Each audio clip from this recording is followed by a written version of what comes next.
Start streaming. Start streaming here. All right. Let's see if my CPU goes. Thing loves. Okay. Twitch seems to be going. Let's make sure YouTube is going because that's the one that always has problems. Cool, it actually is working. And then let me pull up this Twitch chat. Nobody's gonna be here, but I think it's really funny because there's been a few times where like one or two people have been here, but all right. Now that I'm streaming, I get to show off my pink microphone, my cool haircut, and yap away. Topic of today is stream, or topic of this current section of this stream is not knowing what to do anymore. There's just like it's kind of weird when you kind of just sit in existing and you don't know what to do to make with your life. Like, you just kind of sitting there. Like, I don't remember if like the last stream, because like nobody watched it anyway. I think it was just kind of funny, but the last stream, I don't know if I already quit by then, but I quit my job and I was like, this is not fit for me. It caused a bunch of mental health things. Wasn't really good. In that sort of circumstance, the management had its own things, but left it. Feel better than that. Still feel depressive other things, but at this point in time, it's really weird because I sit down to myself and I think I'm like, what am I supposed to do? Because like when you kind of like get a job and then it sucks, and you're just like, what am I supposed to do? I just kind of like after you quit, you're like, I don't think I could survive with that job. And is this just going to be get hired at 1,000 different places and try 1,000 different jobs and um do this type of maneuver and over again until I find what fits? And so I got in this predicament because I still have a plan to go to school, but like the original plan was at first to this is back in high school, just to go become a therapist, go through schooling, and then and then I lived the past what technically 3 years of just not doing much, and so like I can't really achieve what I want to achieve in that sort of position because of what I kind of like did and went through, whatever. And so then I was like, okay, well, I think it was 2025 fall. Did two classes, passed those two classes. Signed up for one in the spring semester for 2026. Dropped it. Had a W, so I withdrew from that class. Got the refund, so it's just a W in that sort of circumstance. But in this sort of circumstance, I'm like thinking to myself, I'm like, school it's not hard in the sense I don't know what I'm doing. School is difficult in the sense of like I don't know what um what I can do to continue to make myself be able to do the work, continue to go on, because usually the first month and a half, 2 months are good. They're solid. I'm working hard, and then it transitions to zombie mode, and so in that sort of circumstance, um, I don't know how to. I'm not sure if I could prevent that. I'm not sure if there is more things I could be doing. Maybe having more restful like breaks where maybe like throughout the day try to rest more, whatever. But like at a certain point in time, the stress I accumulate is higher than the stress I relieve through the time I'm not even doing things. And so when it comes to school, the thing is, it's not as I hit my mic. It's not as much pressure as work was, because work was 40 hours. It was taking a lot of my life. That was a little bit different. When it comes to school, coming back to school a little bit hard. While let's say this job, so the job was the same circumstance. Same circumstance. I worked three 12-hour shifts and a 6-hour shift. The thing is that the 3 days I had off, the 3.5 days I should say, so the 3 days and then the 6 hours before the 12 hour or for the other 6 hours, I didn't feel like it was enough. So it was literally draining me in an immense amount. While when it comes to school, it isn't an all-around global debuff. It is just a school debuff where it's just hard for me to go to school. It does cause depression does cause me to become more tired. There is a debuff in general, but I'm not fully depressive. Outside of it, just more of like it's harder to get back to school, some of these other things. But for the job wise, it was much worse. But in this sort of circumstance, I tried working a job, which I should have known. It's a difficult job, not made for everybody. And it's also a job that I'm not gonna say it's forgotten, but it's kind of relatively forgotten. Um, and then I tried school. School, like a lot of people considered easy. My sisters went to school in that sort of circumstance, and so I think that it should have been easier, but or not should have been. I got a little distracted. I think that I can do it, but a lot of people experience it being relatively easier, especially the major I'm doing, which is psychology. And so after looking at those two circumstances, I was like, what is a good middle ground? And I was thinking nursing. Bad idea. Didn't try it yet. Bad idea though, because not only is the schooling is really intense, the job itself, it's hard because I don't know if the whole thing of working the jobs was, hey, I just accumulate more stress than normal. It just builds up in me more. Is that like a job thing in general? Or is that just like for me, is that a job thing I mean in general? Or is that the specific jobs I've been doing? And so I've been trying to figure out this sort of circumstance and trying to figure out like these different things. Because the thing is like, I don't know what to do. And we'll get into the not knowing what to do because that's kind of the whole topic. But and so it transitioned to me thinking about, okay, because there is at the local school I have, there is a 2-year program after prerequisites. You can get you can get what they call it the AASN, which is Associated in Applied Nursing and Science. And it's like you can do the N class RN, so you basically become an RN. You can also do after you can get an LPN, and like sure they make more money, sure they do whatever, but at a certain point in time, I think I remember telling my dad, I was like, yeah, I don't know what to do. And I was like, I think about nursing. He's like, you're not going to like nursing. He was a firefighter. He kind of, kind of saw what it was.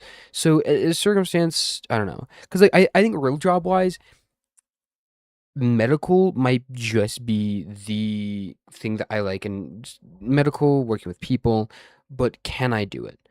Maybe I can do like not manufacturing. Maybe I could work at like a warehouse or maybe like what it would be manufacturing. So maybe I could just do what I'm not sure. And this is the biggest problem that I have is that like it's kind of like yeah, it's funny because at my age, I'm saying I'm running out of ideas, running out of like things for the future because I still want to become a therapist. I just don't know how likely it's possible within this time frame and whatever and some of my own things. So I think last stream I did talk about I did get officially diagnosed. I was diagnosed with level 2 autism. A whole level above level 1. I prestiged to level 2. And so, I was kind of shocked by it. I'm like, I think I'm pretty normal.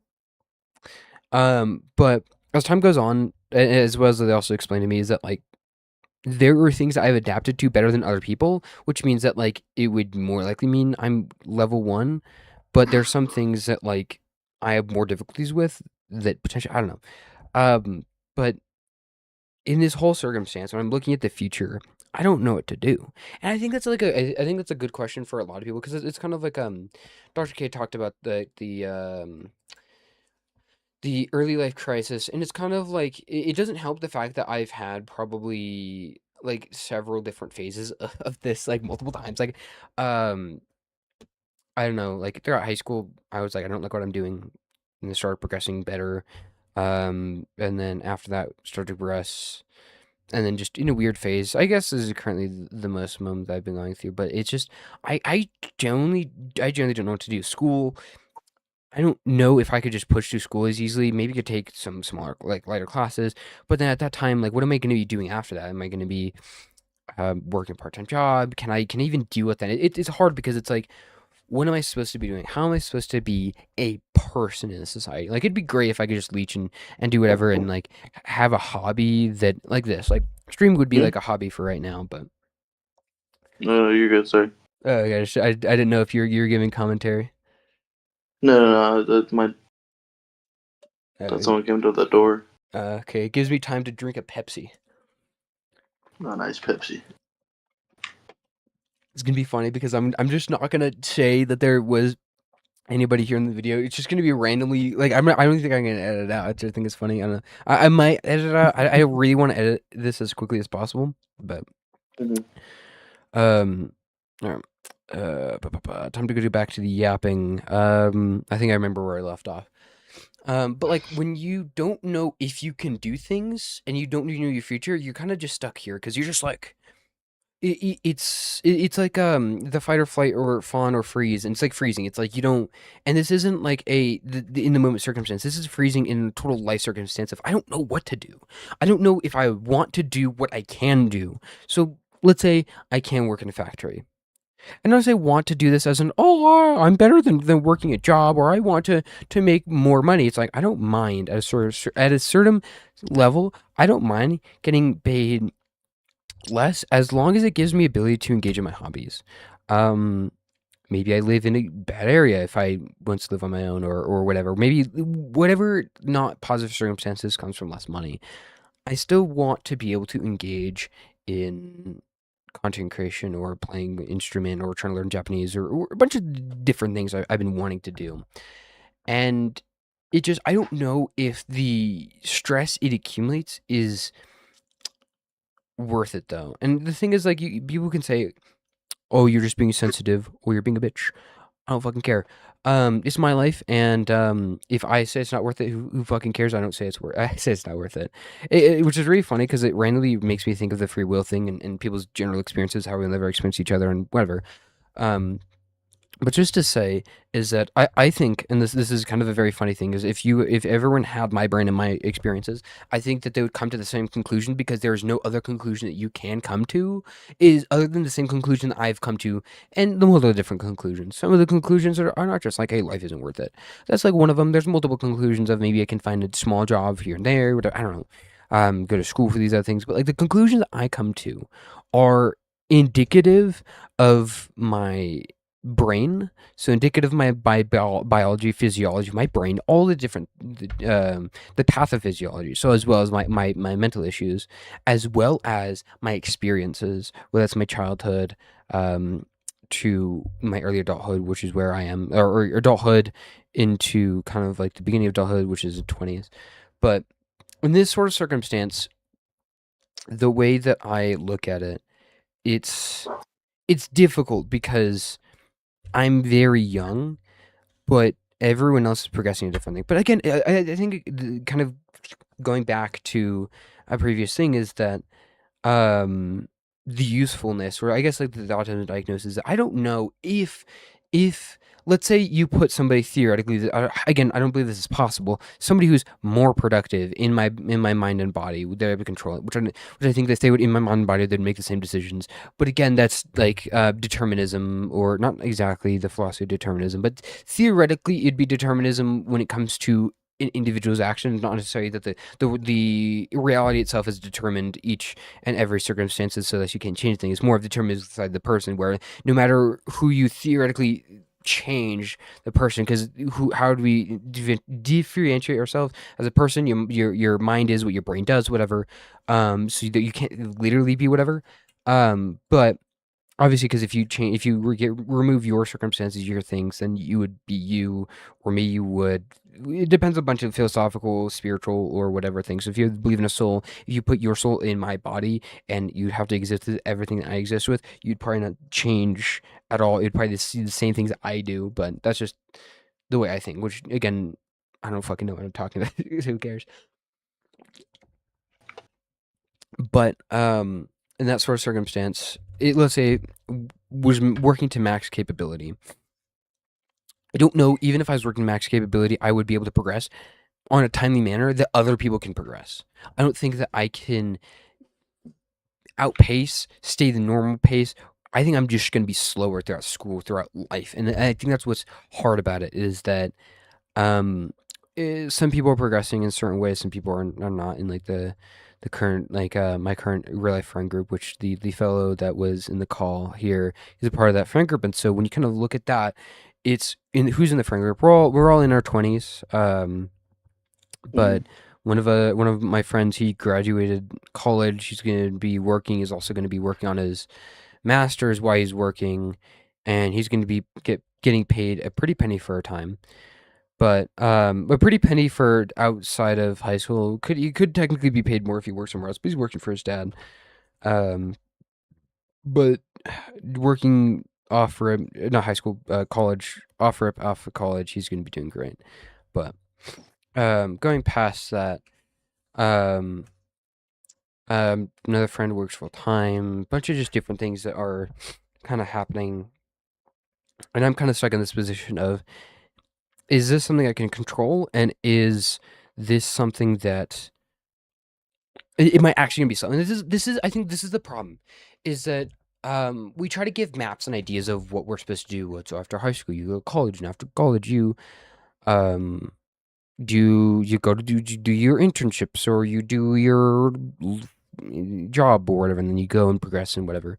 But the thing is that like we don't like specific things. Is that like I think the problem I have is that like I have special problems.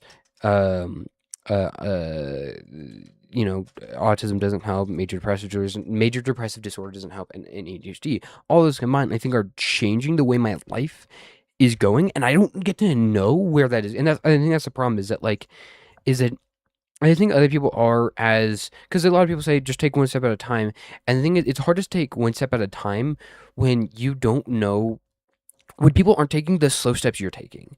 It's, oh, take one step at a time. I would love to. I would love to. But maybe the past you has judged me before you said this now, and which is kind of what happened to me. Or maybe there's people all around me from my childhood that have judged me in a sort of way that I'm not progressing as fast, or not doing as good in school, or treating me as if I'm not saying more capable, but less disabled than I am. And so when people treat you, especially when you're younger, when people treat you like you're less disabled than you are, then you, in your mind, you do this thing of where you assume that you were able bodied and it's just your fault. You're able bodied, able mind. It's all your fault. It doesn't matter if you have ADHD. It's your fault. You're just lazy. And even past that, after you learn that there's some of these different features, it's hard because it's still built in your mind that, hey, I should be more than where I am, and it's difficult because I don't know. It's when you don't have a plan, we don't have this thing to like. I'm gonna do this. Like, I had a plan.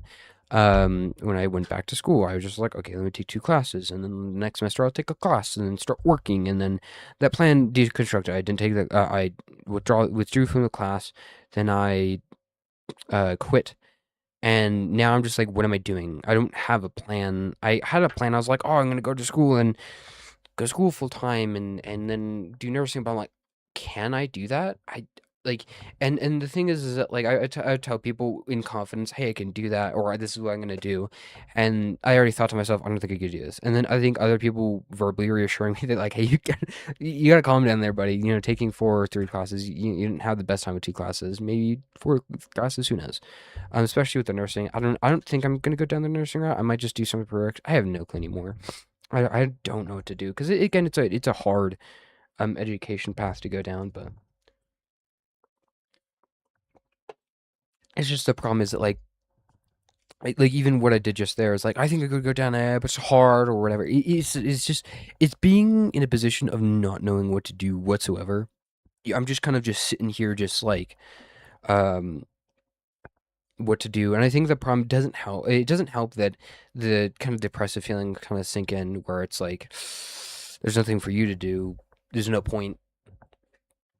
And then just more downtrodden, sad, depressed feelings. Obviously when you can describe depression with the depressed feelings, it's great.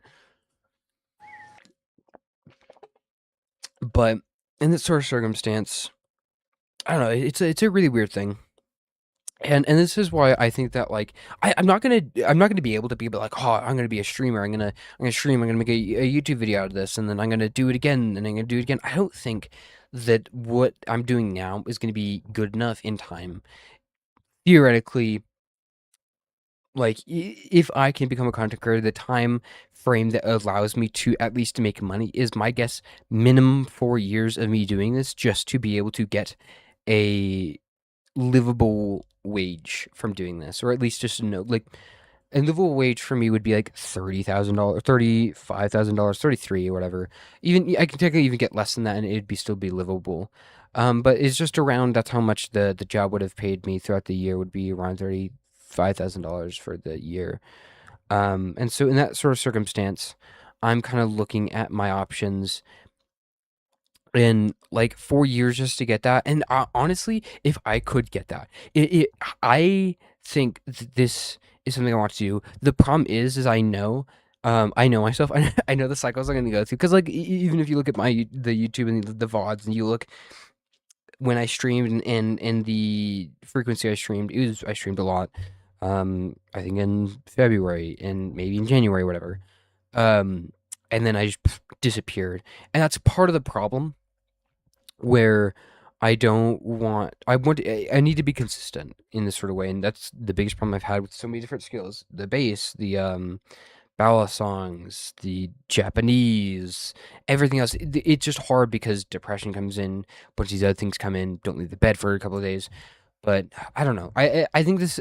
I'm gonna try my best to be consistent. I don't think again that I don't think it's possible for me specifically. But if it is, it's 4 or more years just to get a potential money from that. Who knows? But I think it's also because like in that sort of circumstance, that's kind of like what I'm.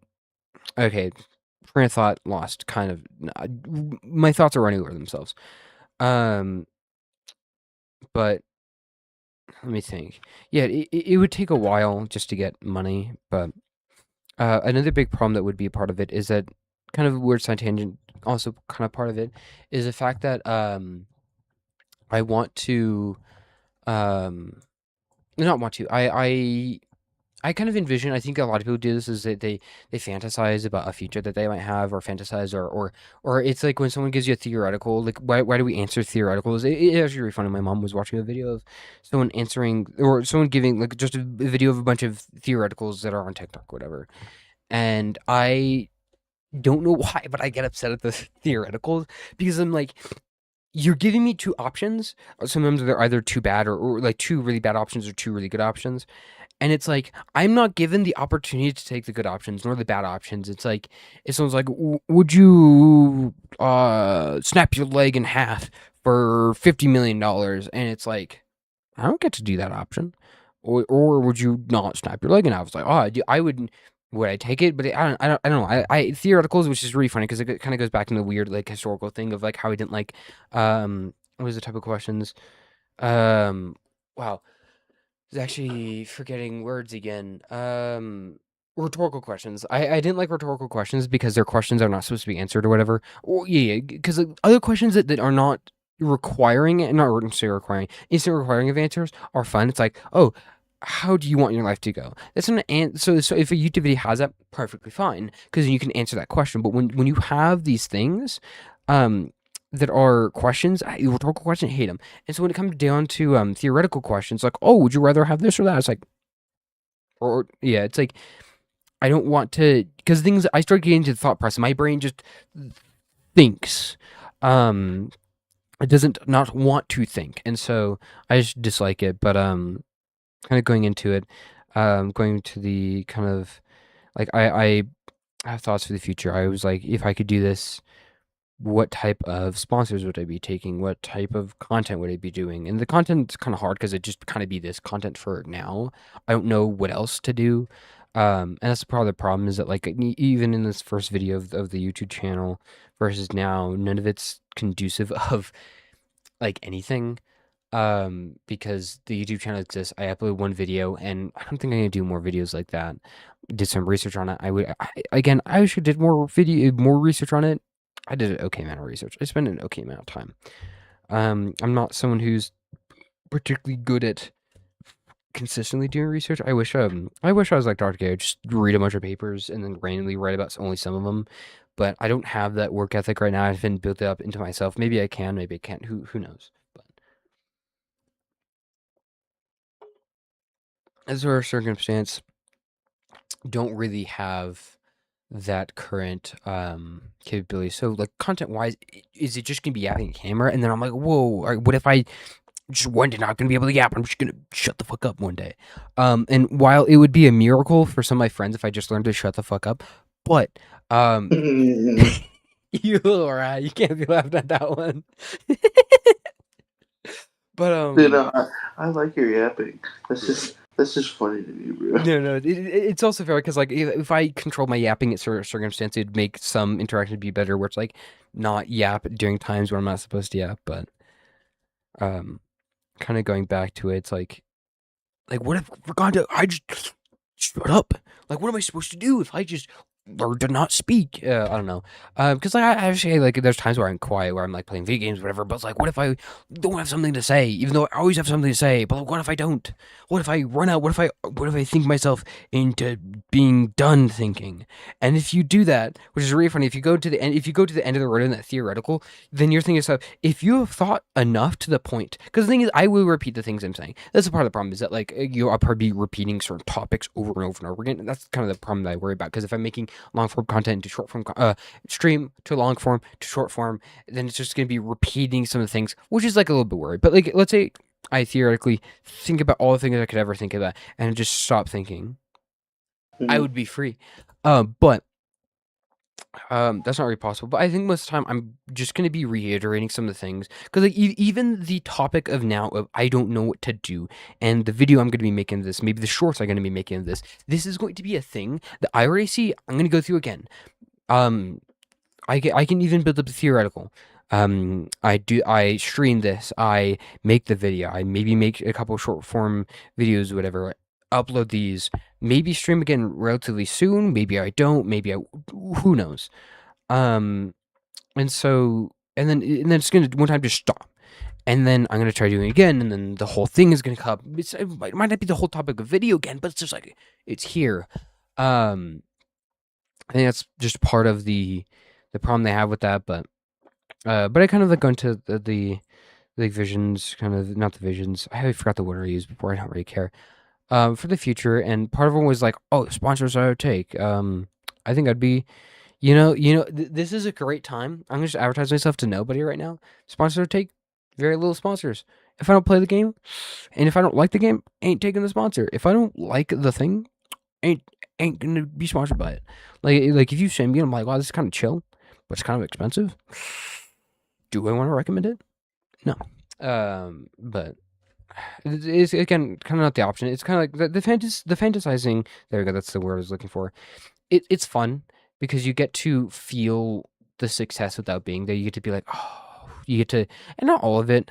And honestly, I think some of the success that you feel from fantasizing is a little bit more than what you actually get when you get there. Um, and in certain circumstances, like if you fantasize, like when I was like, oh, I'm gonna get a new CPU for my computer. Like I was like, whoa, this could be great, whatever. And it turns out to be just like, it's cool. More RAM was much nicer, but which is a better upgrade for me because I needed more RAM. I had 16 to 32. I also have like a million and a half tabs open. Like I'm just looking at just like 1,000 tabs on OpenGX, um, but in that sort of circumstance, like the fantasy of getting the new CPU was outweighed by um the fantasy outweighs the actual reality of the situation, and it's like maybe it's not as good or whatever. But I'm also fantasizing something I don't. It's not guaranteed. That's one of the biggest problems. Is that like I don't know because I think no, so you can't necessarily guarantee because I think this job is not job, but if because it's a hobby currently. But when this does, if this does not win, if this does become a job, it's not secure. For the people who do work the jobs, AI is on the rise, AI content creation, whatever.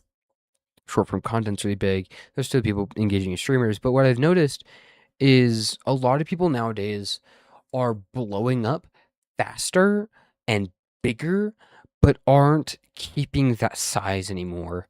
Which is kind of another scary thing is when you see somebody shoot up. I didn't really watch and I don't really know the numbers for Burnt Peanut, but mainly because I only started knowing about Burnt Peanut after they started to like be made not be made fun of, but the fans started to be made fun on TikTok or whatever, which I didn't actually see myself either, which is really funny.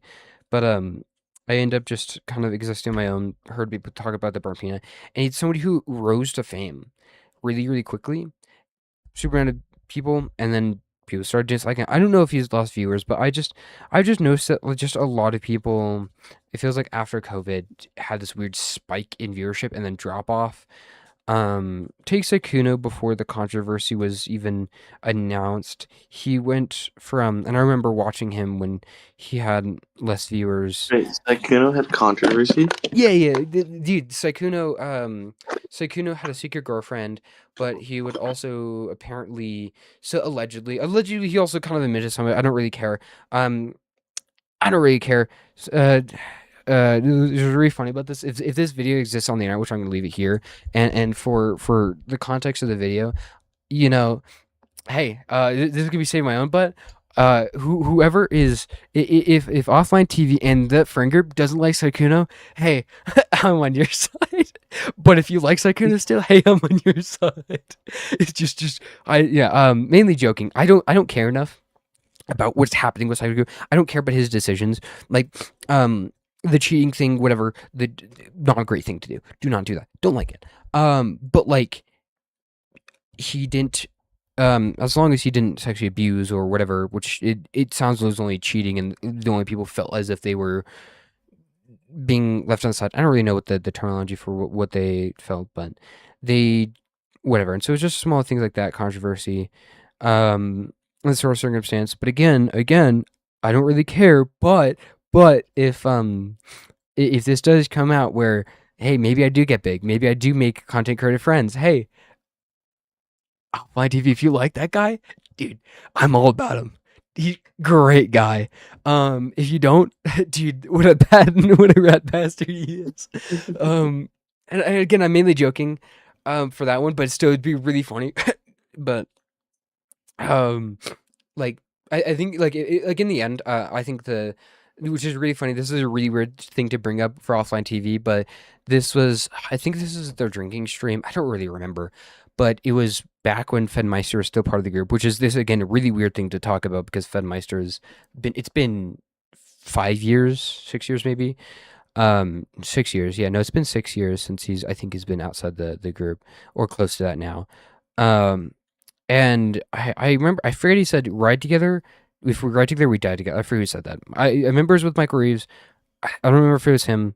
I just remember this was kind of that time period. Don't really remember the exact clip. And it made me think, this could have been, no, this was during COVID. This was during COVID. It might have been somebody else talking about, this might have been the podcast. We ride together, we die together for the whole thing. This is after I think Mike Reeves' surgery robot. I don't really remember all of the things I'm thinking about. It doesn't really matter. But when he said that, we ride together, we die together, I thought to myself, like, that's a good, like, not a good mentality. That's a mentality I want to portray. It's not good. It's not good or bad because it can get you in trouble, but it also can help you. And so in this sort of circumstance, there's a lot of people who abandon their friends or these other things for small controversies. One happened with Jeff Nippard. He's not necessarily a friend, but he was backing a bunch of alleged fake natties. And then sort of circumstance where Greg Dulcet or whatever was going to make a joke about I forgot the guy's name. I should say Farhad, but I don't think it's Farhad. I don't remember his name, but it's this one bodybuilder that works with Greg Dulcet, and they're gonna make a joke like, "Oh, guys, we're actually gonna say that he was on a 16-month cycle or whatever, and then he got off and whatever." And so in that sort of circumstance, like, and then Jeff Nipper was like kind of contacted a little bit, and then kind of like broke apart from them. It was like, no, I don't really want to sorry for kind of like bring up these fake natties in that sort of circumstance. Which I think is a good response. I think that when you do make a good response. I don't really know why he made that first video in the first place. Like, this is why I want to talk to some people, and this is which makes it difficult. Is I would love to talk to Jeff Nippard, have one conversation with him, like not even on video, just two dudes sitting together. Like, hey, I noticed you made this video. Was there a reason why you made this video? And like, did you? And let's say theoretically you made the video for any random reason where he's just like, I just want to get content. I just want these people had fans. I want to get more viewership. Could have been, content creation build. Could have been own self-reflection. Could have been these other ideas. Who knows? People make videos for different reasons. My guess is money at this point in time. He's a big enough creator. And then say, hey, you did it for money. Did you realize the backlash? Like, and then now that you see that in the future, how are you going to treat your next content creation? How are you going to treat what's going to be going on for your next videos? Because you can't do the same thing. You can't make the same mistake, because it lost you a lot of credit with some of these other people. So maybe less people will collab with you. I think that he's taking it on the chin, which is perfect. I haven't seen any replies. I haven't seen him really care, and he just continues going on. I think he's going to probably be perfectly fine, but this sort of circumstance, I don't know if people disconnected from him or if people stay with him. But let's say theoretically, if I was kind of creative friend, would I verbally tell him? Would I verbally tell the public? I don't think I really care enough. If it was a certain circumstance, maybe. Before I'm going to start transitioning to YouTube topic like that, which I can make maybe a separate smaller video. I don't really know, or like even just other thing. But let me kind of just finish, summarize what I'm kind of talking about for I don't know what to do. I don't even know how long I've been kind of streaming for. Let's see, it's been 35 minutes, I think. Yeah, it's an okay amount of time. Some of the I don't even know how long the video is going to be. Who really cares? But summarizing, I don't know what to do. I want to stream. I want to do YouTube content. Sounds great. Do I think it's gonna be? Do I think it's possible if you need a job? I don't feel if it's possible. It's scary because again, like I'm playing with chance, but again, it almost feels my whole life is playing with chance. I can get a guaranteed job at Smith's, which is the Kroger's here, which is what Kroger's is called here, or I can get a guaranteed job at a McDonald's and work there or whatever. I can get these guaranteed jobs. Can I really work them? I don't know. But like for some of these other things, it feels equally as a gamble. Obviously, content creation is a little more of a gamble. It's first of all, I need to develop the skill. Like I didn't shut up for 35 minutes. Great thing. Absolute cinema. But the skill of being more entertaining, the skill of like so like even right now, I can understand that like my tone of voice is a little flat. There's sometimes where like I can be a little bit funnier, but either bringing up the volume, so maybe being not say actually louder, but bringing up the volume of the entertaining parts of my own personality. So bringing those up, or going into having more of those small times that I'm more entertaining. So I don't know what is the thing. So in general, which again, this is all theoretical. Because do I change what I'm talking? Can I just energize myself now and just talk about it with all whimsy, like what I'm doing right now? Can I just do that, or am I gonna have to increase the amount of times I'm more funny? So maybe in this sort of circumstance, it's not appropriate to be more funny, but in another circumstance, when I'm given the opportunity to be more funny, can I do that? Even though it's like and I think you create those opportunities as well, and you also see those opportunities. Opportunities kind of just arise in the way these things are. That's why puns exist. Is that there a lot of when people say pun unintended or pun intended, because some people are like purposely trying to fight for a pun there, and when they say pun unintended, or not just pun unintended, but sometimes when people say puns, it's a quick response. It's not like sometimes like what I used to do is sometimes like think to myself different ways of making puns, whatever. But now it's like you want to make a quick response. It's not like you're not going to come to somebody and say, "Are you like a rubber band because you stretch me thin?" I don't know. Um, or I'm a rubber band because you stretch me thin. I don't know. You're not gonna come up. You're not gonna like think to yourself like for 20 minutes when you're at the house. You're like, well, I'm gonna hire myself for this. Do a little one. That's gonna be great. And then hit somebody with that. You're not gonna really do that. Like you're gonna go out in public. The first person you see, you're just gonna do it to some like 80-year-old woman. She's just like she's partially deaf. Like you say it to her like 3 times, and you start yelling it. After that point in time, get everyone in the grocery store or wherever you're at, like included in the conversation. You can't really necessarily do that. Or you don't normally do it for puns. It's usually just boom. It's saw the opportunity, made the decision, whatever. So have to learn to capitalize more, maybe have more fun vocabulary. One of my friends, he's really funny, and we all steal his like vocabulary, his vernacular, his just because of because he's just so funny. Like wote's a big one. Like sure, people talk about it, but it's become like a big thing in the friend group to just say wote. Like I've heard more in our friend group than every other person I've talked to, which is really funny. But we start taking his vocabulary because he's funny. He uses it really well. But in this sort of circumstance, be more entertaining. But and then goes from like I need to go to being more entertaining, and then also make as much content and clips and things, whatever, and possible, and then hope people see it because that's part of the problem is that like these streams nobody's seeing it. I'm on Just Chatting on Twitch. Nobody's going to be looking at some random schizophrenic. No, I'm not schizophrenic, but I definitely look like one schizophrenic guy just talking at a camera to no audience, no people in chat. Makes no sense to be streaming this. No sense. Because like, who does Just Chatting? Like, why would you do that? Me. Same thing for YouTube. It's just like I'm just some guy yapping at the camera. And like in my YouTube content, one of my most viewed stream at this point in time is 4 whole views. 4 whole views. And I think they're friends who watched them. A couple like the last one I did, no views. I think most of my other videos or streams have like at least 1 view.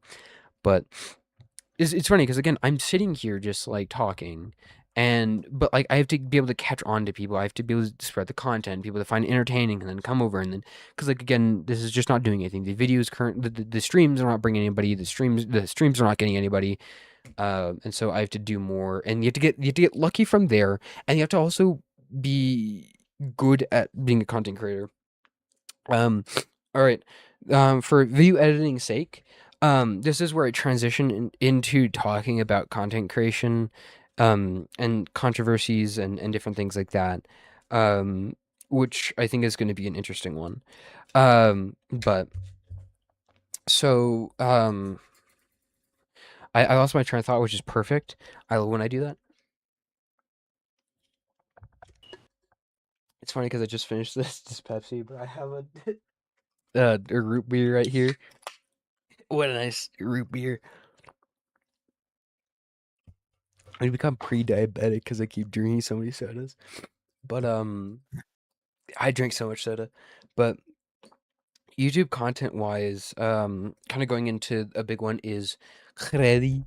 And I think a big one for the streamer Crelly is the VTuber streamer Crelly is that I believe she was streaming for 4 years.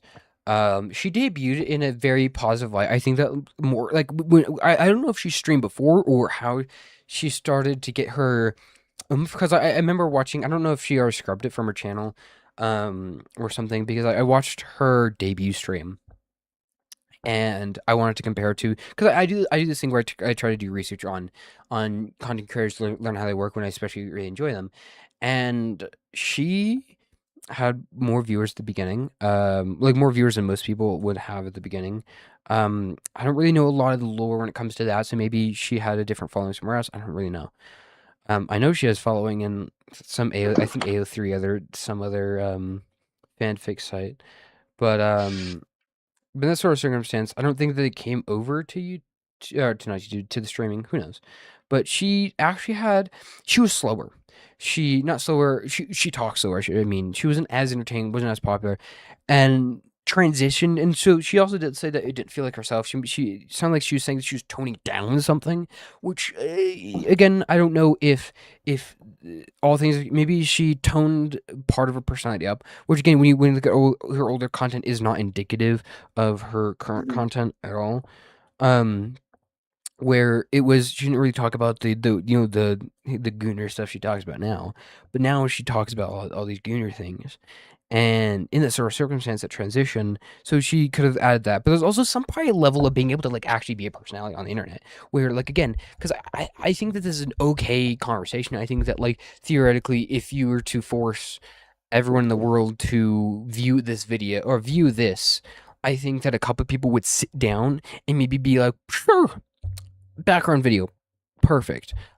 I'll fall asleep to this video or whatever. Maybe some people would have their main thing, but I think that like max, I think let's say YouTube viewer wise, I think max this conversation can like especially with the entertaining level, probably max is 100 views. I think that 100 individual people can see this video or see the stream. Not supposed to just the stream. If I make this content creation talking about a different video, I don't know. I don't really know. I'm kind of lazy. Who knows? Maybe I make it all one video. Maybe I'm a crazy enough person and make it all one video. Who knows? Um, but I think it'd be better to make two separate videos, more condensed or more specific ideas. Who cares? Um, but in that sort of circumstance, I think max 100 unique viewers, 100 unique views, um, most of it in the background. I don't think I'm specifically entertaining enough. I don't have a lot of that oomph that people have, but in that sort of circumstance, so like you got to build that up. You kind of see a lot of these content creators build it up, but kind of going back to Carly's, you saw like from some of the beginning videos. I watched like her debut video, a couple of these other videos afterwards, and leading up to where she is now.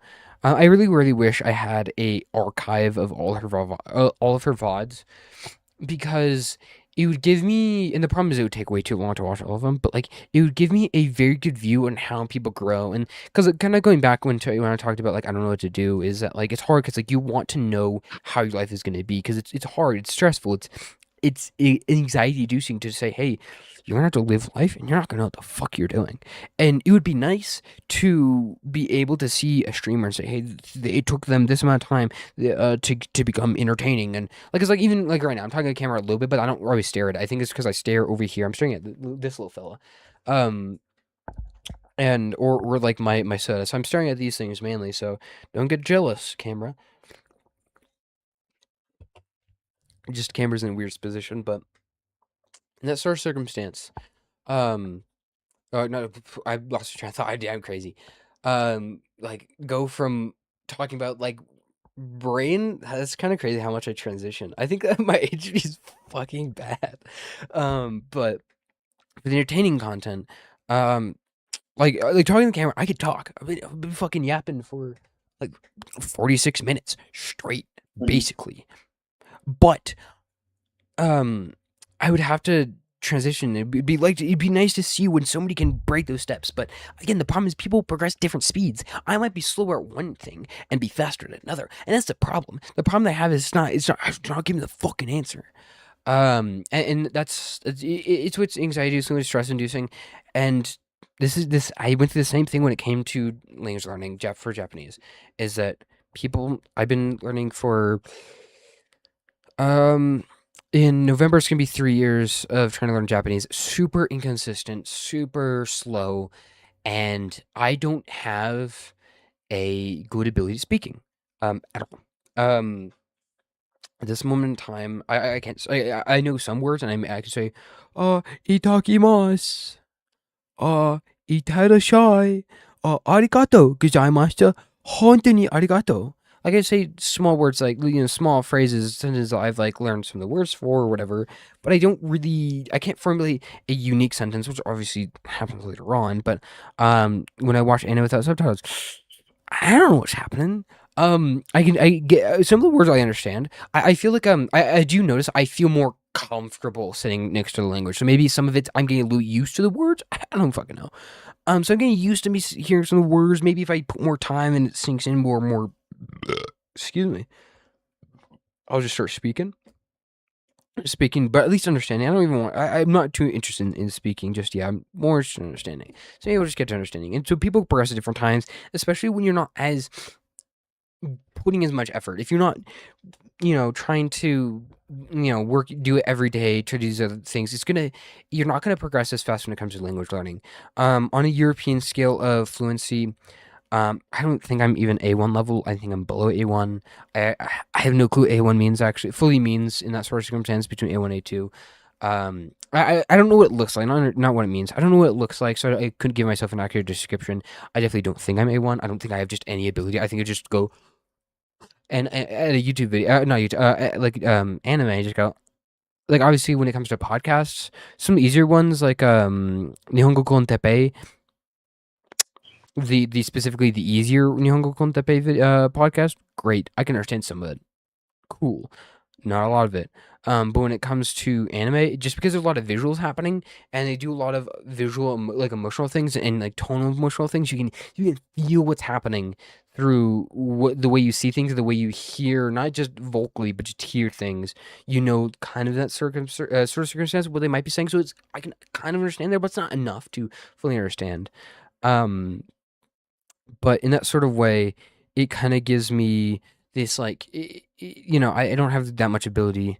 Other people, I think that if they were doing the same method, which I'm kind of doing a little bit different method, I've talked about it in a different stream. I'm doing the immersion method, whatever. Kind of immersion. I don't really know what. My own thing is like I'm tired of doing vocabulary, which I could go back to if I really need to. But I'm tired of doing vocabulary. I just want to watch anime without subtitles. Watch anime with subtitles and without subtitles. Watch anime without subtitles and watch it with subtitles afterwards. It doesn't really matter. Getting comprehensive input, not too important. Not the topic of the conversation. I'm going to take a sip, piece. But in that sort of circumstance, I know that if people were doing the same method, but were more consistent, obviously they'd be further. They'd be way. I think that they would be able to understand more, um, than I could. Obviously, again, if you did push-ups every day, then I think you would be able to do more push-ups than me, who doesn't do push-ups every day. No shit. But but in certain circumstances, like it kind of sucks because it's like, oh, I'm slower, but there maybe I'm just slower naturally on languages, and like people who like maybe if you grew up speaking one language and then you start speaking another language, like one of my friends bilingual, grew up in Mexico, came here, started speaking English more in high school. In that sort of circumstance, I think he's probably going to pick up languages a bit quicker. In that sort of circumstance, I don't really know fully how it works. I don't know, because then it makes me think of kind of like the other people. I don't know. There's like the problems. Like, I don't know enough lore about some people. Like when it comes to Steve Kaufman, I don't know if he like I don't know because he's French Canadian. I don't know how much French he learned, um, comparative to his English. I don't know if he was fluent in French by the time he learned Chinese for I think the government. I think he what is why he learned Chinese. So theoretically, let's say he was bad at like French, and then he learned Chinese when he was an adult. It's like oh, perfect timing. That gives me an idea to say, hey, that I'm slow right now. And in general, you're just gonna be slow, whatever. Who knows?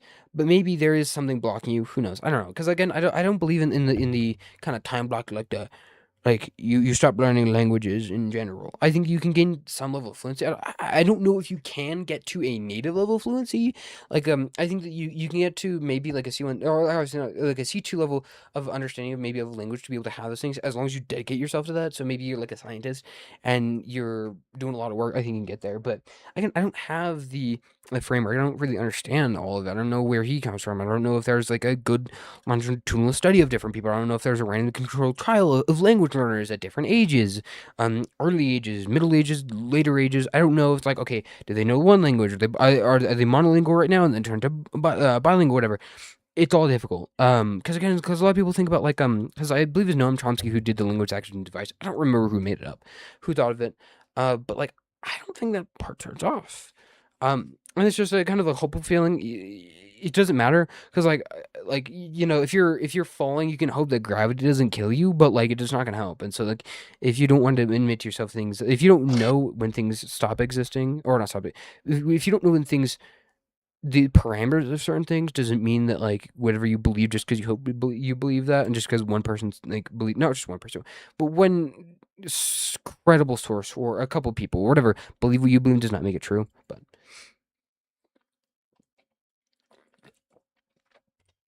But kind of transitioning that with content creation, I don't really have that pathway. I don't really know. And when it comes to content creation, let's say I get a genie. He says, "You have 3 wishes." I'd be like, "Okay, genie, first wish. When am I going to like if I continue this path? If look into my future, when am I going to become a content creator?" And then he comes to me and says, "Buddy, you'll be paid $30,000 in 10 years. 10 years, buddy. Shit money, but you'll do it in 10 years." I'm thinking to myself, damn, that fucking sucks. I don't, but again, I don't know what to do at that time because I would like the problem is that, I'm not gonna say this is not like OCD like thought. It does remind me of a lot of people who with OCD is the amount of sheer brain they put towards things. And maybe I'm biased towards higher IQ or maybe OCD with ADHD with higher IQ, so their brain just fucking runs. Which could be the case, but it just like this needing to like just because I think that like I can't be wrong. I'm gonna go this now. Okay, I'm gonna interrupt his talking to is needing again. Okay, describe myself first before I fully look this up. Just because something might be a symptom of something does not mean you have it. If you do that symptom, whatever. And again, because like I do certain things that look like OCD because of ADHD and because a lot of times it look like OCD, but it's not OCD. It was already checked for OCD. Do not have that. But you can have things that look like OCD in these circumstances. I don't have. Supposedly don't have compulsions. I say supposedly just because that's just what they said. I'm gonna go with that. I say I don't think I have compulsions. I don't have compulsions there. Reassurance, a feature of OCD. Yes, needing reassurance is a very common feature of obsessive compulsive disorder rather than fuck, bro, dude. It's fucking gross. Oh, good burp. Okay, rate that burp. Rate that burp. I need you to rate that burp, bro. 7. All right, thank you. I was thinking it was kind of up there. It was not like it wasn't like a gross burp, but like it was like sounding at least. But yeah, It was a burp of burps. yeah. Oh wait, I didn't even hear you join.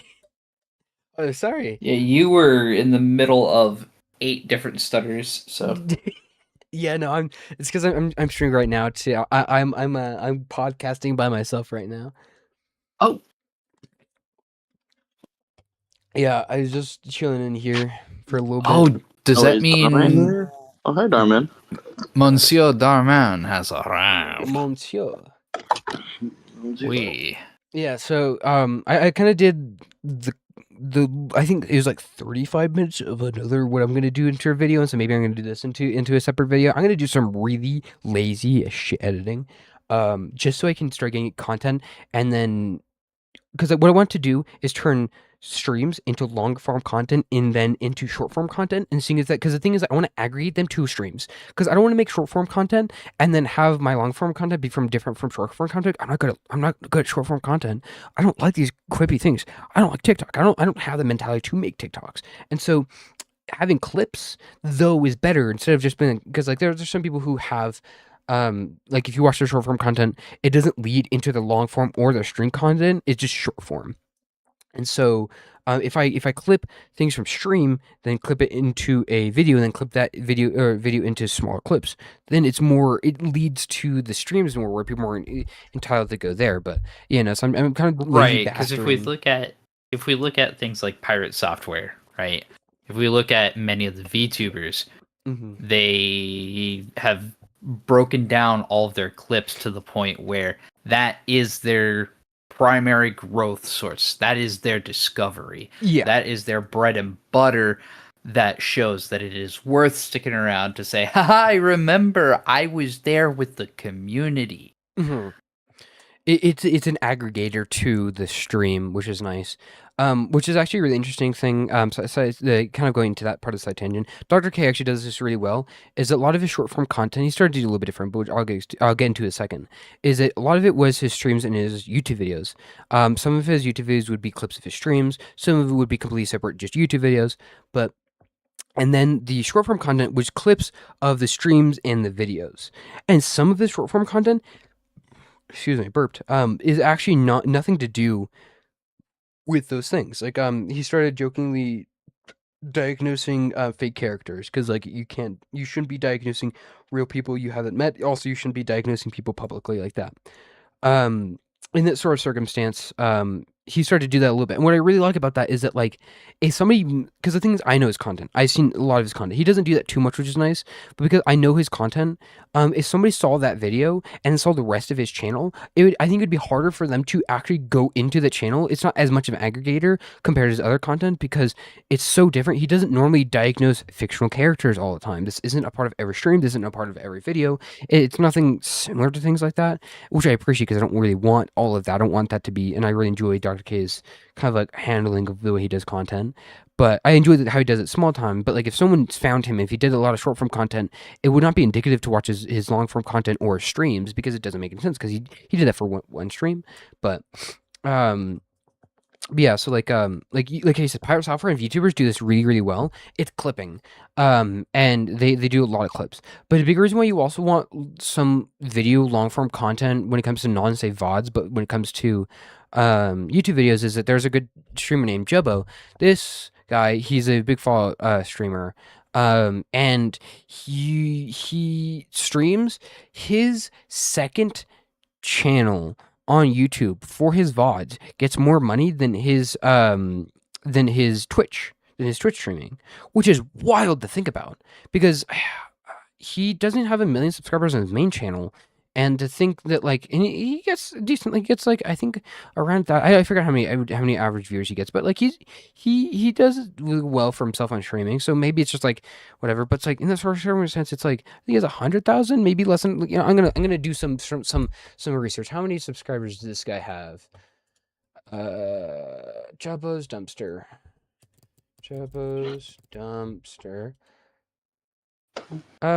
He has 118,000 subscribers on this channel. I think when he said I make more money on this channel, it was around 100,000, maybe it was a little bit less. But I think view wise 23,000, 13,000, 15,000, 27. It gets honestly pretty decent views, and so I think that maybe it was a little bit before that. Yeah, so when I look at some of the other ones, yeah, no, they make around the same. So yeah, he's and these are also really long videos, so it would make sense because these are VODs, but this makes more than the streams. And so this is why you need kind of this content, which makes it easier for YouTube because YouTube has the VOD. But because it's in a separate section from the videos, which is nice for organization, bad for if someone clicks on your channel, not everyone's intuitively going to go, oh, look, this is the streamed. This is the stream and whatever. But so it's easier to have a second channel type of VODs, but you kind of need a lot of that YouTube because YouTube does get you more people look at you, not even just short form content, but some people have seen some of Jubbo's longer form content where he was speed running, where the classic Toincos joke comes in for his channel. I remember seeing that video back in the day. It's not back in the day. It's I think it's 4 years ago. It might have been more. But seeing those videos, and that's what brought him to stream, and then whatever. And so, but he gets more money on that main YouTube channel and gets a lot of money on the Jabba's Dumpster, whatever. So in this sort of circumstance, I'm kind of thinking to myself, it's you have to stream, make short form content to aggregate more people, longer form content to maybe also aggregate people, but also make you more money if you actually do it that way. I don't know. Were you in here, Darman, when I was kind of talking about theoretically, no, this is way earlier. If I were to become a content creator, I think that minimum to make a potential living wage, minimum would take 4 years. But I'm also spitballing. Because the thing it could take less than 4 years. It could maybe I become entertaining tomorrow. Maybe I wake up with a funny bone, tickled. It also depends on what kind of community you are curating and engaging with. So yeah. I'll give you a really good example of a very niche creator. There's a gentleman I follow who goes by Video Boy, right? Mm-hmm. And all he does is play Arc Raiders. Literally all he does. And he goes in and he does a little survey. It's hey, how do you feel about Donald J. Trump? How do you feel about trans rights? How do you feel about black people? Does he do this in the public server, or does he do this while streaming while he's playing? Yeah, while he's streaming, while he's playing. Okay, so but is he talking to the people who's playing with him in the environment? Is he using the voice chat in the game to ask these questions? He's using in-game voice. Dude, that's kind of so he goes up to random people and just vibe checks the piss out of them and says, "Hey, do you like Donald J. Trump?" And if they say, "That's my boy," get lit up with the Torrente. Yeah, just blow them up. And act like you know nobody. Yeah. So, and the reason I bring him up is that he went from having maybe 400 people on his Twitch channel and 10,000 people following on TikTok. Mm-hmm. And now he's up to, I want to say 88K on TikTok and then 3K following on his Twitch. And he's consistently hit for the last 2 months his subscriber goals of The first month was 1,500 subs to like get him off the ground. And then for the month of May, his sub target was closer to like 800. But people love the content. They love that validation. Yeah. That they are not crazy for feeling the way they do about the current socio-political climate. But he gives also that emotional resonance to the viewers in a sort of action basis where, like, if somebody says that they like somebody, most of us are not going to do anything about it. We can get upset. We can yell at them. But we don't really do much. He gives this like actual feeling of being able to have a semblance of justice towards your thoughts and ideas. Right. Mm-hmm. Right, wrong, or indifferent, right? But that is that niche engagement that, like you said, it emotionally resonates with the viewer. On top of being entertaining as that all get out because of the shock and the horror. Like, what? Yeah, like sometimes you hear somebody's You opinion. like black people? That's crazy. Yeah. There are a couple of yeah. So which is actually funny because like the viewer aggregate or not viewer aggregate aggregation, but like I kind of actually thought about this before, which is gets to really another weird side tangent, which kind of goes along with this content creation that I've been talking about. So if there is a second video that comes from this, it is current content creation, the conversation.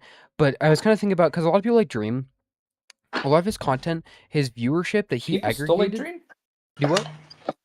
People still watch Dream? I don't know, man. I haven't. Even I after don't know. touching kids? What the fuck? No. So the touching. I guess he kids talked to the kids. was all allegations, and he didn't deal with them properly. He didn't deal with the backlash properly, and so like people just started believing him. So people like even though most of it was like because again he like nothing legally came up of it. That's the problem is that like if someone randomly says you did this, makes a YouTube video about it, makes a TikTok video about it, gives you barely any evidence that doesn't indicate that they actually did something against your will or to when you're younger, it makes it hard because it's like they didn't actually do it. But the problem is his response. Because he responded the ways he did, people chose to like again, maybe it's true, but we weren't given enough evidence to indicate that such things. He's also just not funny. Not funny. He's not entertaining anymore. He's lost a lot of things. Maybe he's still entertaining. Don't really know. But he's lost a lot of that big boom viewership, whatever. But the big boom viewership of Dream was the Dream SMP. He was one of the people that was able to somehow network into a following. He networked into a following. He was never the primary draw of even his own content. It was about who he knew and how he created situations and how he created environments for other people to interact with. I think at the beginning he was. So when you look at his manhunt videos, especially when you look at the first one and you look how they transitioned, that one is. I think that because the people who he was making content at that time were small. And so it wasn't as if that networking brought the extreme blow up. I do agree the extreme blow up was because of the Dream SMP, but the manhunt videos I think were a perfect storm of his personality when it comes down to those things to get him that viewership to be able to network into these places because he couldn't network from nothing. Like no one would have really agreed. Also true. But so like I this makes me really want to do like a historical view on that, which I'm too lazy, not really care about Dream enough to do that. To look at like, okay, how many subscribers and how many views did you actually get from the manhunt videos before Dream SMP? And my guess is a lot. The manhunt things, that's why he continues to do the manhunt things. That's why it's like the last video of the manhunt, and he does another one the next week or the week after that or next month or whatever, because it gets him a lot of views. And so it was also okay content, not my type of stuff, but it's good content for people who really enjoy it. They're like, oh my gosh, so many things are happening and whatever. And so so they had a lot of that. But for kind of going back into why I started talking about Dream, but the way his viewership he started to get was a very weird group of viewers. It was really funny because it was like middle school to high school age viewers, and a lot of the way that they treated a lot of stuff, and I think this is which was I think this is a very interesting one was I don't remember who was talking about it, but somebody was talking about how like you can't just say these things because the type of viewers we have. They said this live somewhere. I can remember who it was, and this was people who were part of his circle.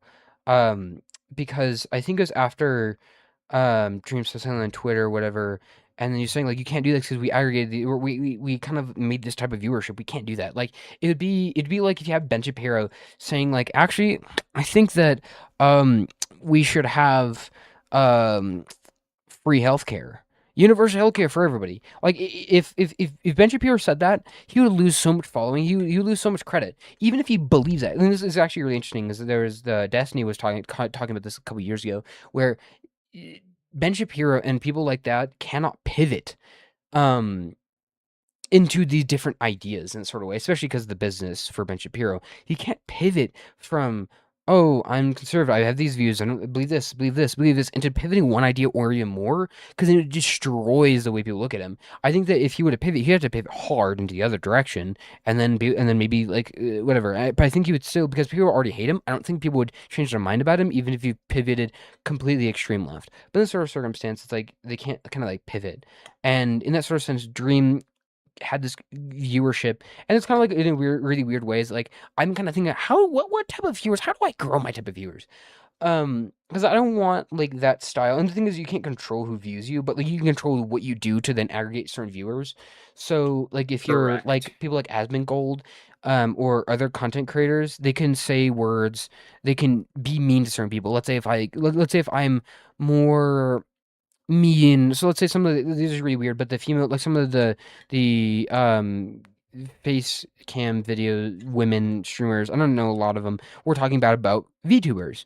Um, in that sort of circumstance, and so like they kind of like segregated some of that to where they're like they have that sort of like, okay, you're against this, so they can aggregate their viewers to not maybe not like viewers. Some of the viewers are still gonna like them, but they can say, hey, we're gonna step away from that. So like obviously if you're like it is certain ways you talk, so people like Destiny does a really good job at keeping away some viewers just because of um I forgot the word it would be, um just like edgy, his some of the things he says. So like some of the Twitter things he says, he keeps a lot of the viewers away because it's like that's a little edgy for me. He keeps a lot of the people who are not willing to deal with that, and so it works for some people, it doesn't work, whatever. And so I was kind of thinking of like, how do I do this? What's a good word for that? Not estranged. What is it? Self-sanitizing. Yeah, I think it'd be some of it because I think he talked about it before, and this is where I kind of got the idea from. But I think he talked about it a little bit before, where it's like you kind of like doesn't say kick out, but you let the people who don't want to engage in your content leave. And so if you want to hate watch, that's money for me. But if you do want to watch, I'm gonna make sure that like you're not gonna go from watching me to then hating me. Which kind of happens to some people where like if people blow up really big and then people start hating them because like maybe they're still milk toast, but they're really good milk toast. But then all of a sudden they start to control maybe a little more of the personality, and people are like, I don't really like it. You don't really want to lose that. So maybe you want to just say, here, let me just give you certain things to actually kind of like trim down the community to like where you not prune. Prune is not the right word. Trim. What I'm trying to think. I'm trying to think. No, I like prune. Yeah, prune. Prune might be a good word for that. Purge. Purge, I think it has a very heavy connotation, but I think purge is a good one as well. It was Jay Schlatt who purged. It reminds me when he purged the Dream SMP. The Dream SMP, and even had the just Dream names. That was really funny. That also just made it like really, really enjoyable for a lot of people because again, he was very big before that, and a lot of his viewers probably were a bit older than some of the Dream SMP, so maybe by a couple of years, and so maybe they want to separate themselves, and so to not separate himself from his old community to a new influx of people coming in, he wanted to stay true, which I think is a good thing. Again, like staying true to the a small amount of people. So let's say let's say theoretically I get a viewership of 30 people, and these people love the content I do. But then maybe I get more energy. Maybe I'm more entertaining, and they don't like it. I have the opportunity to say, okay, well, I can stay with these 30 people, or maybe I can get 100 people or 200 people who are willing to watch this content and stay really loyal to me, in through content wise. So let's stay really loyal there, while over here, like I'm willing to alienate the 30 people just so I can have a stronger 1,000 people. The thing is, like, I also don't want to be like Mr. Beast. Mr. Beast, he alienated a lot of his more solid viewers that really wanted deeper connections. This is also kind of based on the time period. So YouTube he also changed, I think, the way YouTube and short form content, but it went from a lot of connection with the YouTubers. You had people like PewDiePie, you had people like Markiplier, you had people like Jacksepticeye. You had these people where there is the parasocial relationship people naturally develop from these content creators. And Mr. Beast kind of started obviously during these times where it's a little bit more like that. And now that he changed it, there is this less sense of feeling that personhood in him. There's less sense of like we're just like when Jacksepticeye plays Resident Evil remake or 7, or I don't remember what the new one was. When he plays that, you feel this engagement. I'm watching Jacksepticeye. It's me and Jacksepticeye, or me, the Jacksepticeye, and the people in the comments. We're all here together.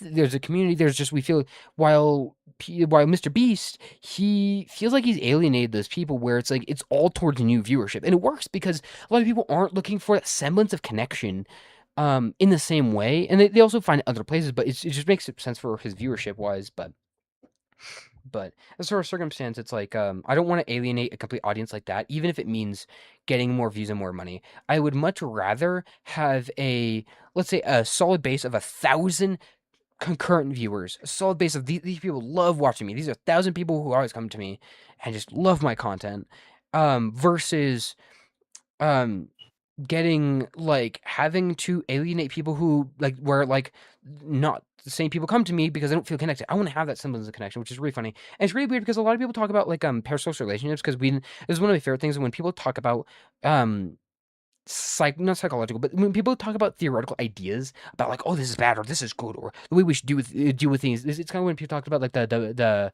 organic, and it's like or GMO. It's like genetically modified. Bananas were genetically modified for so long that to the point where if you can't eat original organic, theoretical organic banana, whatever. I also could be getting this information wrong. I could be taking the GMO pill, but I'm just going to continue talking what I'm talking about. I got to cover my bases, I got to make sure if somebody actually knows I actually have a funny story about bananas. So my wife is Puerto Rican, and we love plantains. Mm-hmm. And bananas and plantains, if you've never seen them side by side, if you catch them at the right time of day and the same ripeness, you would not know one from the other until you started peeling it. So my wife has been teaching me some Puerto Rican cooking, and I made the unfortunate decision to try to fry up the plantains. Turns out I fried the bananas. Mm. And then the plantains that I did fry were not sweet because they were not ripe enough. They were yellow, but they were not yellow enough. Yeah. And that's it. That's the end of the story. That's how I ruined Christmas. Damn. But this is kind of a funny one. All right, let's get back on track to whatever the fuck I was talking about. Not super important. Where's the track? Where's the rails? Where's the rails?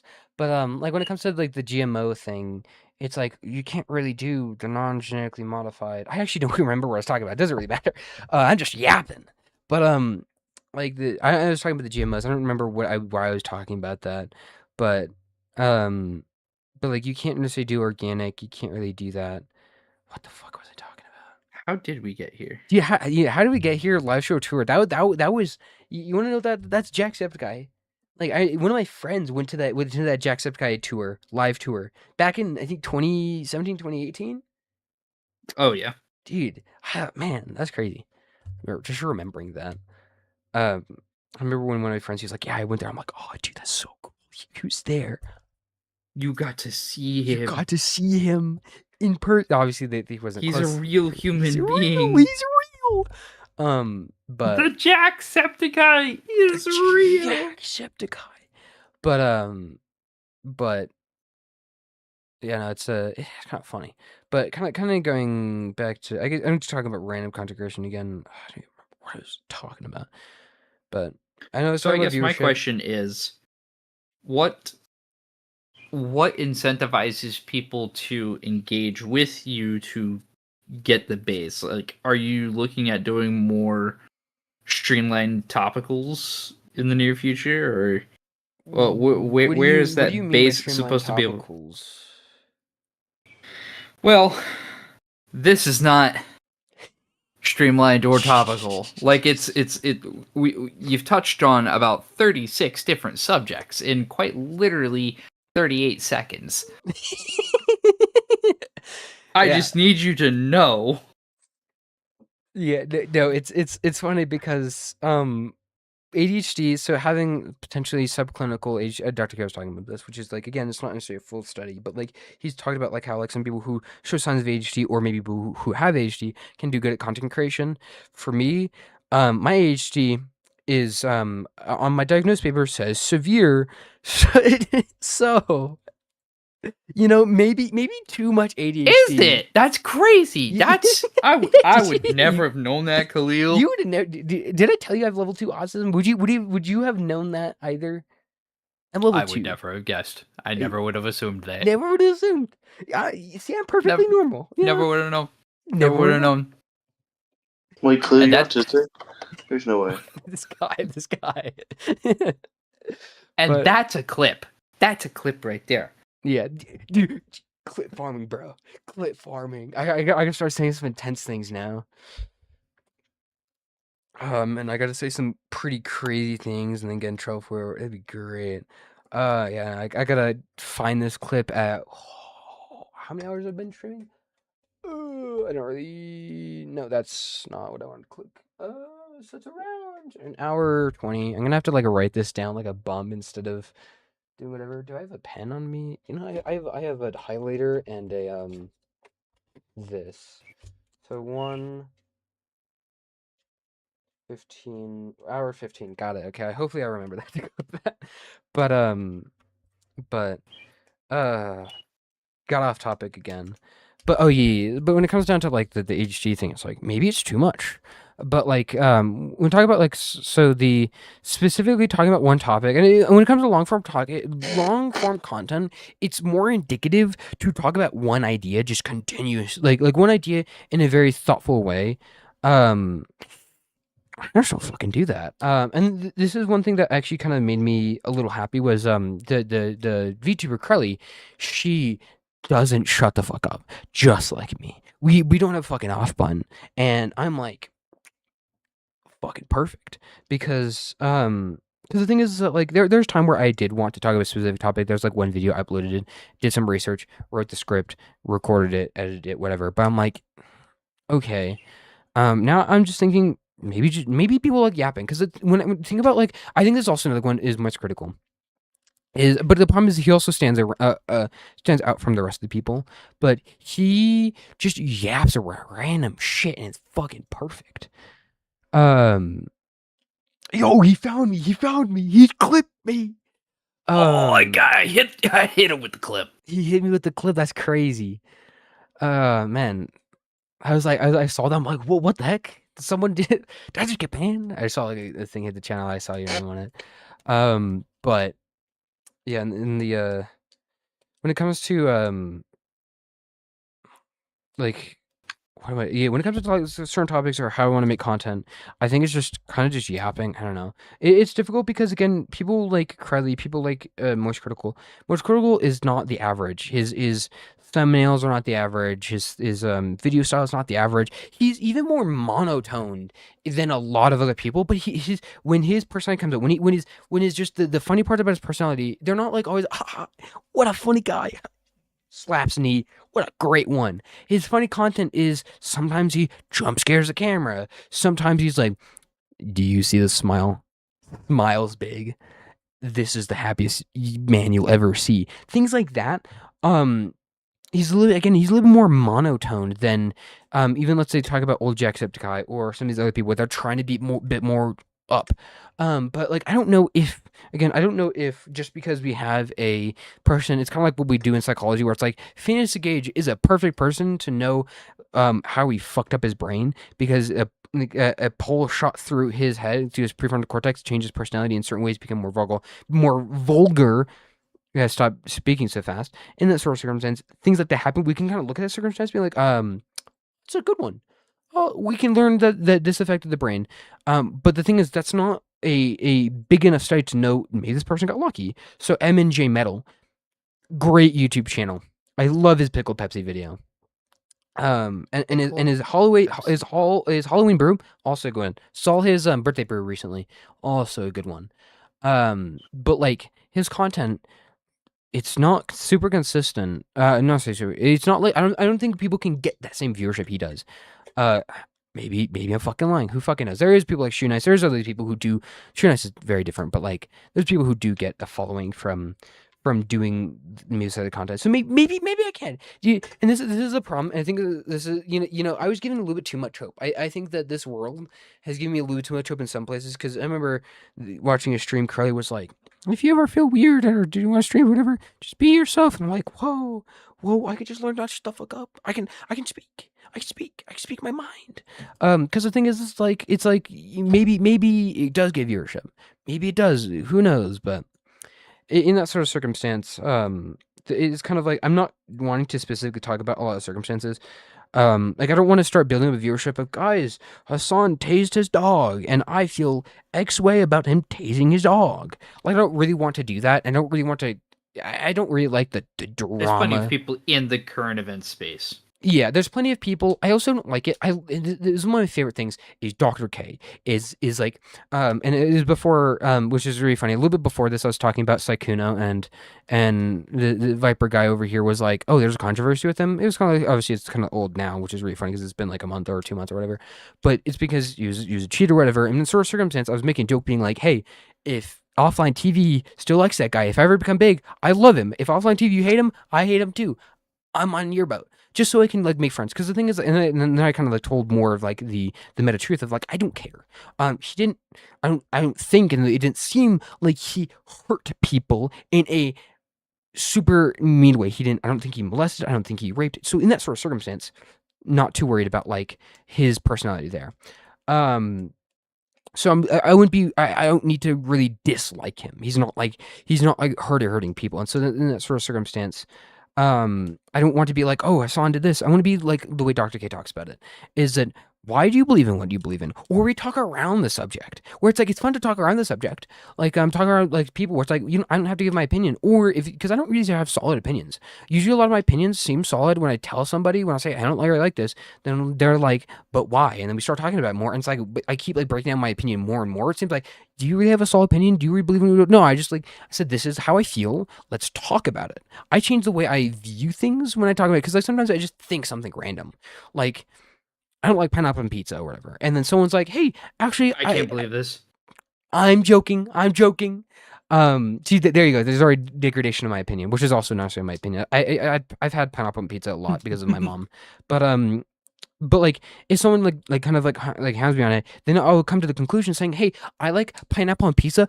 I like pineapple on pizza. Maybe a couple other sweet things on the pizza, but not with my pepperoni, not with these other things. Pineapple has to be separate from my more savory things.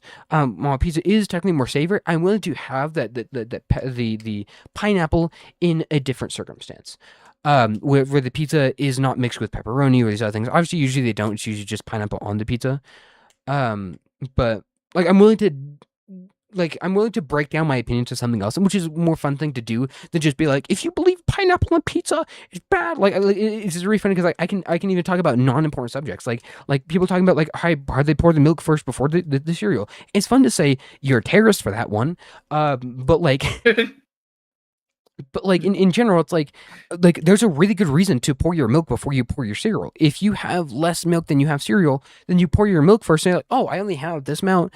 I'm going to pour cereals to know that I only want this amount." So then people can gauge how much cereal they want based on the amount of milk, whatever. It's also just people's preference. I don't care. But a lot of people like are really upset about their preferences. Like, but, sorry, go ahead. It doesn't matter that much. Yeah, it really doesn't. And so in this sort of circumstance, I'm kind of thinking to myself, being like, I don't really want to just be like, Ms. Kiff and whatever happened. I don't even know Ms. Kiff that well. Just start saying random names. Oh, and this thing. Oh, I don't really want to do that. Or there's or like people like Shoe and Head. Or I don't really want to do this thing where I'm aggregating. I want to be even if it gets me more viewers. I'm not willing to put away the idea of. I think it's just great to understand why people do what they do. I really love Dr. K for that one. I really love when Dr. K interviewed Sneeko because it was such a good good clean interview. When he interviewed one of the other guys, I forget his name, didn't really like it as much because that guy was like doing some weird things, but the Sneeko one felt really solid. It wasn't just you're wrong. It wasn't just other things. He was like, I just noticed I really want to argue with you. A good meta moment. I love that. I love that part of the stream with Sneeko. But yeah, so things like that are kind of the content I want to do. But again, the problem is that this is not indicative of like getting a lot of views. Especially it's like if I just come out and saying like, man, I hate this one person. Because even people who, even content creators, like I talked a little bit more negatively about Mr. Beast.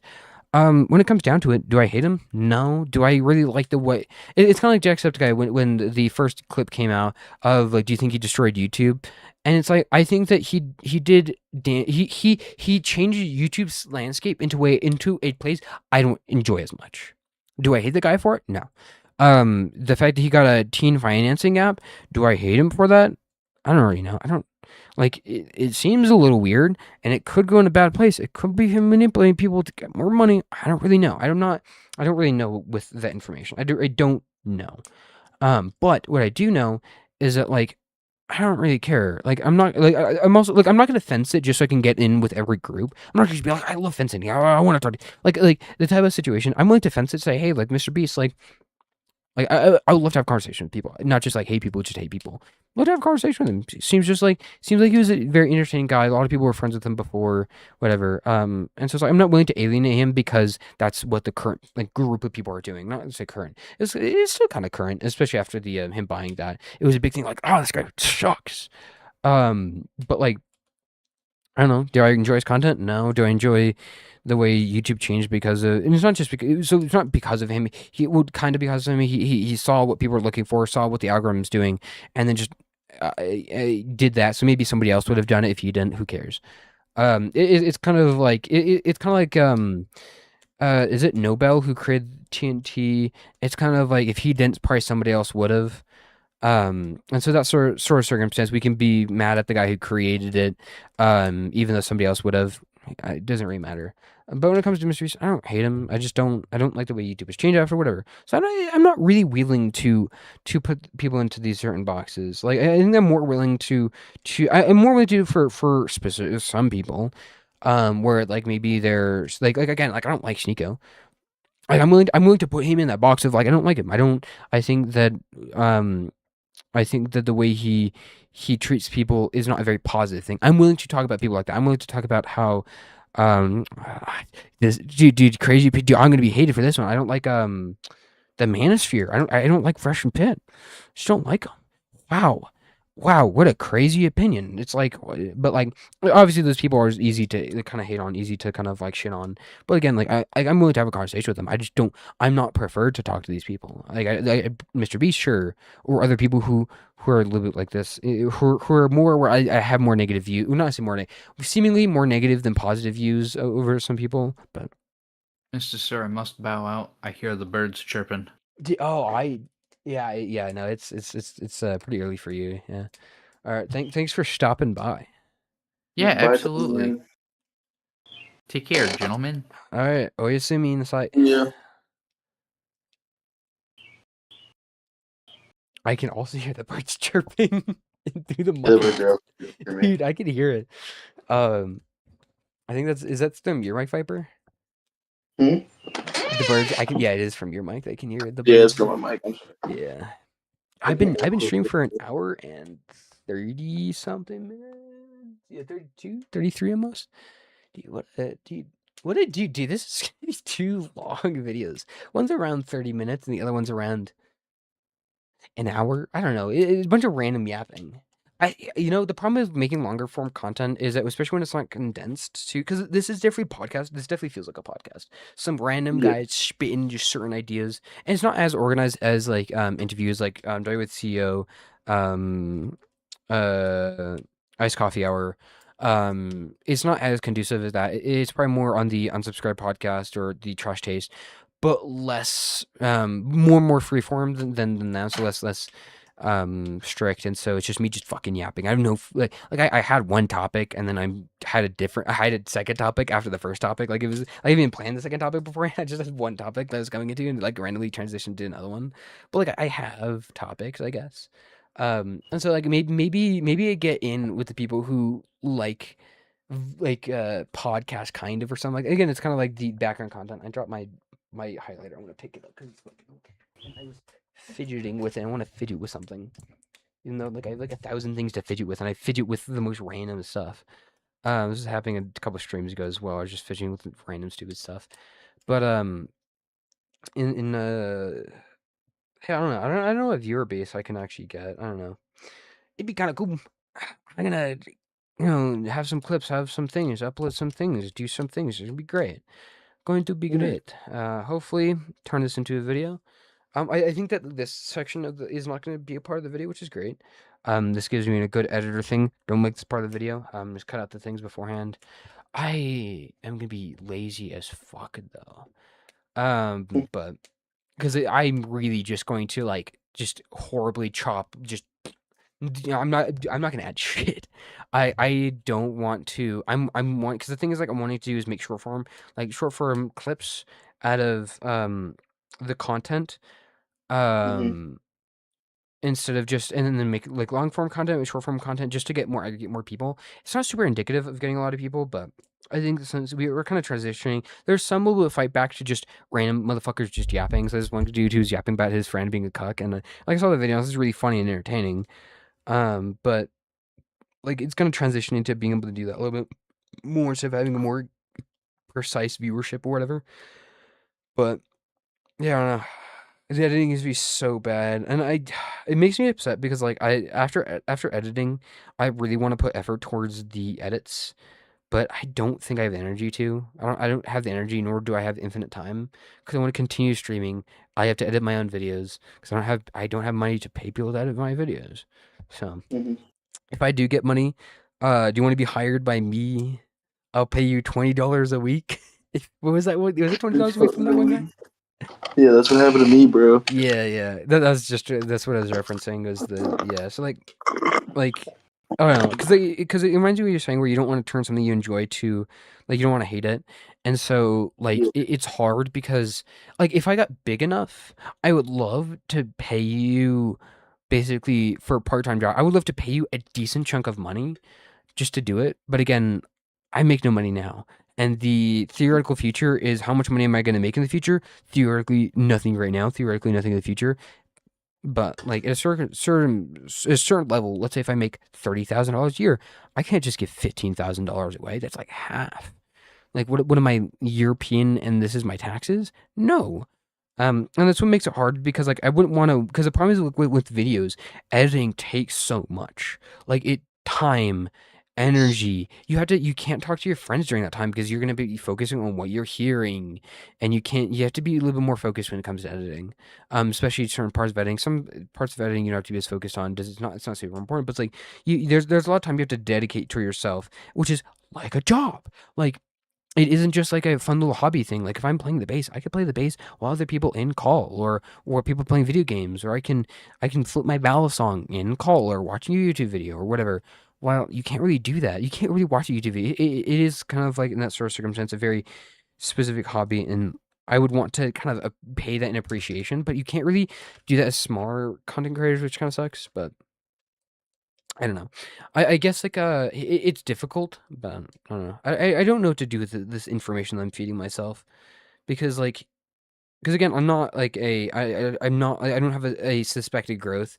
I still have a average of 0 viewers on stream. Every now and then a viewer pops in. And so, like, every now and then a viewer pops in, and I have, like, 11 followers. Every now and then someone does whatever. Why is my stream unstable? Average stream bitrate, too high. Oh, it's because my bitrate's so high. I don't really know what that means, because I think I have the bitrate set higher for YouTube. Who knows? It doesn't really matter. I can figure out that later. But, in that sort of, circumstance, I don't have any suspected growth. If I make short form content, again, I don't know how that's going to do. And then it might take a while. So I don't know. It'd be cool. It's a great idea to just be like, yeah, I would love to pay my friends to edit videos for me, and I would love to make money for that, but don't really have that right now. But I don't know. I wish I could become a professional editor. The problem, it takes too much skill, and I don't have. Because it'd be I get it. It just takes time, really. It does take time, but the problem is that like there's a lot of things that I'm doing that like I want to make the YouTube content. And it's not like I want to separate myself and be like, oh, I want to become the YouTuber. It's just like it's both jobs are very unstable. You don't know if you're going to get hired. You don't know if you're going to be able to be maintain being hired. You don't know if you're going to be able to keep the Oh, job. that's true. And so, like, if I'm going to choose one, I'd much rather choose one that I've been studying for a little bit longer, which is refund because I'm starting YouTube videos for a lot bit longer. But in that sort of circumstance, like, if someone, again, like a magic genie came up to me and says, you have 2 more wishes. One would be, hey, genie, can you make sure I'm a really good fucking editor? I wouldn't. The editing job is tiring. It's fun though, and I think that's like one thing that I don't know. Maybe because it kind of goes back in the conversation of I don't know what to do. Maybe I couldn't handle. Maybe when anything becomes full time job level of time commitment and stress, maybe I can't handle it. Who knows? But like I think that'd be kind of a fun thing to do because like editing is kind of fun. Kind of fun little skill, but I don't really not say I have the time. I just don't. I just didn't. I do have the time. I just don't invest the time into that. But which I think I probably can and should, but again, I'm just doing this content thing for now. But again, it's also just because I would love to be a streamer, or love to be an editor, but I don't know. It's not like it's kind of like everyone would probably love to be an electrician and know what they're doing for electrician just because it gets paid a decent amount of money. It's like, oh man, I would love to be an electrician because it gets me paid money. Or like I would love to do HVAC because it pays me money. But like, are they willing to do HVAC or do they want to go to school for it? No. So it's that same sort of circumstance for editing. It's like, oh, I love to do editing, but do we really want to do the time to put into it? No. So that's why I'm doing this. I'm gonna edit these videos, and it's gonna be shitty editing, but it's gonna be fucking based.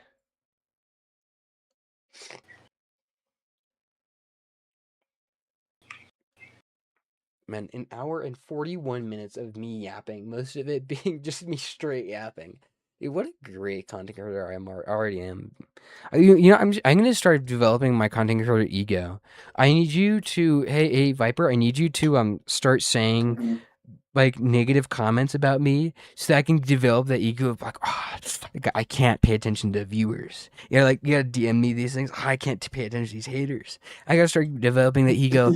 I'm so good, fake it till you make it. Except for when I fake it, it makes me look schizophrenic. Yeah, I was about to say, I'm like, you sound like a crazy man, bro. Yeah, because like if I'm like, well, I can't pay attention to these haters, and it's just like I'm telling my friend to do shit on me. But man, I don't know. Fake it till you make it. I don't know. But I don't know. I think it's gonna be. I don't know. I think this is gonna be fun. I got an hour and 40 minutes out of this. I think I'm gonna continue streaming. I'm getting a little tired though.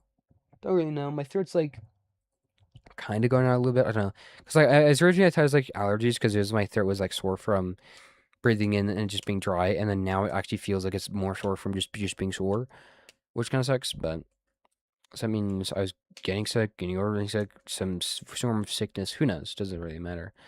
But in this circumstance, I'm just like, wow, what am I supposed to do? Am I gonna stream for more content? I don't think I hit my mic stand. If I stream more, I don't think anything is gonna go into a video. And if I stop streaming, I'm definitely not going to start editing right away. So I don't need to. Don't need to do that. So what am I going to? I could play a video game. I just played yippiieeee Factor, which is a great game. Love that game. I love yippiieeee Factor. It's funny because I was like thinking because like I got the new mic for streaming and I got the audio setup for streaming as well. I'm gonna get the XLR cable because it's just running out of the C cable right now. Mm. Or yeah, just running out of the USB-C to USB-A, and so I'm like, well, I have the M-Track Solo just so I can do XLR, so I can do the XLR. So then the XLR cable's actually coming in tomorrow, doing the streaming, and then I started playing Abiotic Factor, and then I kind of played. How many hours did I play into this week? I might have just played 37 hours recently, um, within like a week, because I saw like, hey, look, they had the pet update. When did the pet update come out? May 4th. So yeah, no, I didn't start playing. I didn't start replaying it from May 4th. I started playing it like a couple of. You can say around May 17th, maybe. Around May 17th, I started to. So May 17th, so that's around 8. Not 17 is 8. It's around. It's around 6 days. I put 36 hours or 37 hours into it. Yeah, 30. That's unemployed shit. 37 hours in 6 days. I can honestly put more, but like I put more hours in Abiotic Factor in quicker time. But like, man, that's crazy. It is now my second most played game on Steam, right behind Terraria. Did it really? Yeah, so Terraria, which is really funny. I don't have 1,000 hours in a game. Terraria, I have 357 hours. Abiotic Factor, I have 164. Fallout New Vegas, I have 144.4. Fallout 76, I have 101. Aground, I have 106. Deep Dark Galactic, I have 104. So it is the second most played game I have on Steam. Sadly, I do have more hours on League of Legends. I'm not happy about that. I wish I didn't at think you played least that much. what's up? So I didn't think you played that much. I played a lot more League of Legends in earlier high school. This was sophomore year because like my Duke computer, that's one of the only games it could run. Because I play a little bit of Valorant on it too, but it wouldn't run very well, which is really funny. So I changed about the Valorant thing. It used to take I used to not be able to play pistol rounds because my computer would have to like warm up to it, and so pistol rounds in the first pistol round couldn't play just because of it. So just because how bad that computer was, but I played a lot of League of Legends then, but I still think I have more hours in Minecraft just from childhood. I don't really remember now, but I did put like some of the highest times in games. Terraria being 300. I'm pretty sure I have over 1,000 in Minecraft. Wait, I'm pretty sure I have decently over 1,000 in Minecraft, because I might be 2,000. I don't know. I spent a lot of time in Minecraft, and this is Xbox 360. I don't think I have that much on Xbox One. I don't have that much on PC, but a lot was Xbox 360. But I just don't play that many video games. I become too anhedonic to play to engross myself in like hundreds of hours of video games usually. But like it was really funny was when I played Stardew Valley, I put like 80 hours on on the computer really really quickly. But Muck, I put a lot like 80 hours in there really quickly. Battle Bit, I also put 80 hours. I have 100 hours in Halo Infinite, which is interesting. I'm just kind of looking at all these different things, being like, I'm only 40 hours in Cyberpunk, which I want to play more, but I don't know. I haven't gotten to myself to play more Cyberpunk. Sadly, I do not know why, but I don't know. I do know partially why. It's not even like it's just weird because I'm mentally weird about this. Is it because it requires a extensive amount of resources for the computer, which my computer can run? It has run it before. I just don't like the idea of having to do that. It makes me like, but like, why does it like have to do that? Even for stream, like not stream or streaming, whatever. It's like, oh, I don't want my computer to break. It's not gonna fucking break. I don't want it to break, but I don't know. Which is nice because it doesn't require too much. Like a RX 58 580 8 GB, like not bad, or an ARC A380. A380 with the Core i7 6700. That's not like it's not like crazy specs for a computer. 12 gigabytes are recommended, 16 or minimum 12, 16 recommended. Recommended is a 2060 Super. It's like, hey, that's not actually bad recommended. It's actually lower than than I expected. But this is also why I didn't play a lot of Starfield. It just requires way too much. 142 gigabytes of drive space. No, ain't no fucking way. Um, Plus also requiring 16 gigabytes of RAM. It's just minimum with the 50 set RX 50. Again, I could run it, but I just don't like the idea of having to run a thing that took too much resources, too much.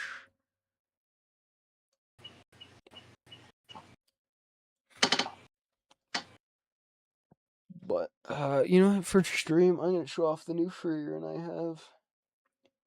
Look at that. Yeah, I haven't showed off all my Freerians, but like, dude, what a Freerin. It's the Freerin in the snow, in her winter outfit with a creature. I don't know what that creature is. It's a good little Freerin. It sits on a like mound like snow or something, and I have it right over on. I have this table over here. I have a couple other Freerins on this table. I also have a Miku plush. I also have my old mic here. Look at that little old mic. A little old tiny little mic. Which like honestly, like if I ever travel and like am a content creator, I could just like I just bring this with me. Like, hey guys, hey, mic, mute, unmute it. It's a little like it's nice and tiny, kind of. So it's like portable. It's tinier than some mics, bigger than other ones. But I have another. I have like two other friends I didn't show. Great. Man, I love it. You know what? Random thing that nobody's gonna see because no one's gonna watch this is the amount of pins I have. I got a new one today. I got the 02 pin today that I ordered a while back. So I got the Abiotic Factor. I got the Freerin. I got the Crane Wise, and I got the Fallout slash Marty Robbins. But also, like, just randomly, I'm getting bored for stream, just showing off random shit. This is like, it's really weird because I do this weird, like, gremlin thing where I show off what I have to, like, people and call. I've done this with a couple people, which is really weird. Oh, I can stop recording. That's another good one. I can continue stream, stop recording. I can just not take up, like, fucking 20 gigabytes of space. It'd be great. Good idea. Good idea, self. But, it's funny because I show off random shit that I have. But, like, stream, look at that. Moondrop earbuds. Nobody's gonna see this, I just think it's fun. Moondrop Aria 2s. Good little Aria 2s is great. I love these things. Moondrop Aria 2s. Moondrop Aria 2s, and then I have this Snow Sky Echo Mini. What a good little MP3 player. Has a 4.4 millimeter jack, which the Aria 2s have a 4.4 adapter, so they can have that as the thing. I got the Kaiser Quartz. This is the Kaiser knife. It's an AEBL steel. It's great. I got the Moondrop Chew 2s as well in here. Got a cord, got my wallet. I can dox myself with the wallet. And in the back pocket, I have Yigra and Jinx. Just because I like those cards. But I think it's pretty funny because like this bag, because a lot of people are like, oh, it's so fashionable, and like one big reason why I have the bag is earbuds, MP3 player, but also because I want to carry all my ballad songs on me because I just like having my ballad songs. They're like small enough to have on me because I'm like, wow, I can like, oh, can I not have a knife in public? Boom, here's my Vulp 360. Is it a ballad song? No, it's a Vulp 360. Because there's no knife. And then I have my you know, the cat. What is that? Wait, did I get someone knock on the wall? Sorry, I don't know if I woke up my parents if they knocked on the wall. I think. Oh, you know, my mom texted. Yeah.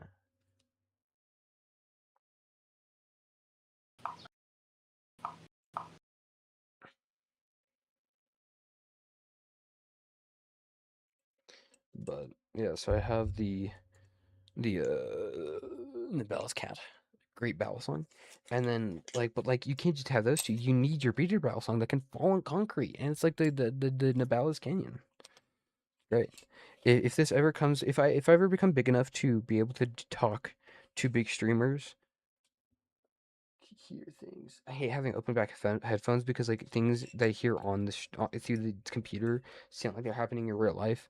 Like if you've ever watched a horror movie with open back headphones, it's so much scarier because like you don't know if it happened in the movie or if it happened in the in real life because of how much the sound travels through or how much the sound feels like it's actually there. But Mm-hmm. um but kind of, just showing off random stuff. But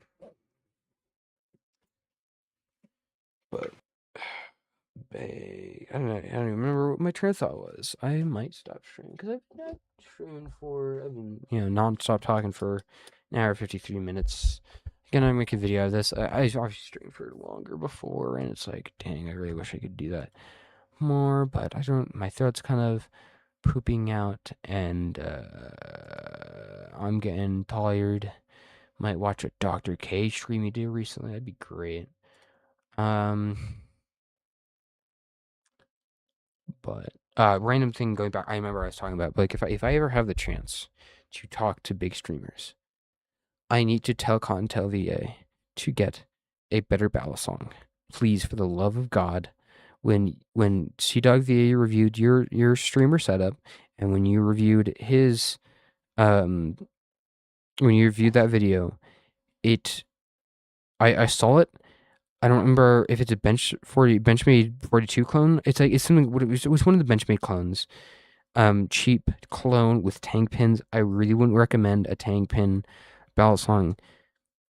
You flipped it a little bit. Maybe you're not a good flipper. Who cares? Nibalis Canyon, Nibalis Impulse. Cheap ones. Impulse would probably be better. After that, Nibalis Cat, Nibalis Cheese. Really good ballot songs. If I could ever talk to you, or if I could ever give you a gift, it'd probably be a Nibalis ballot song. Just because of that. Even if you hate battle songs, even if you like hate them afterwards, I wouldn't watch the content. I don't watch enough of her content to know if he does. I would just give her one, just because it's like I saw that battle song. I'm like, get a good one, please. It's the same thing with sometimes like some people with their headphones and their headphone choices, and I see that they have like really annoying headphones. I would just love to just not annoying, but like okay headphones. Be like, hey, Mm-hmm. I would love to just like if I had the money and if I knew them, here have and they just buy them. Like, do they like in-ear monitors? Buy them in-ear monitor, or there are some okay headphones like the AKG K52s or K72s. Okay headphones. A little bit more money, you can go for the Audio Technica's N30Xs and 40Xs. I think are also a thing, and M50Xs. More money M50Xs, less money M30Xs. Really simple thing. Just getting better little headphones that sound better. Because when you see people with like poopy dog water headphones, I don't know, it's like you could be doing so much better. But yeah, I've been yapping for I don't know. I think I'm gonna stop stream. I'll stay here and call. But I'm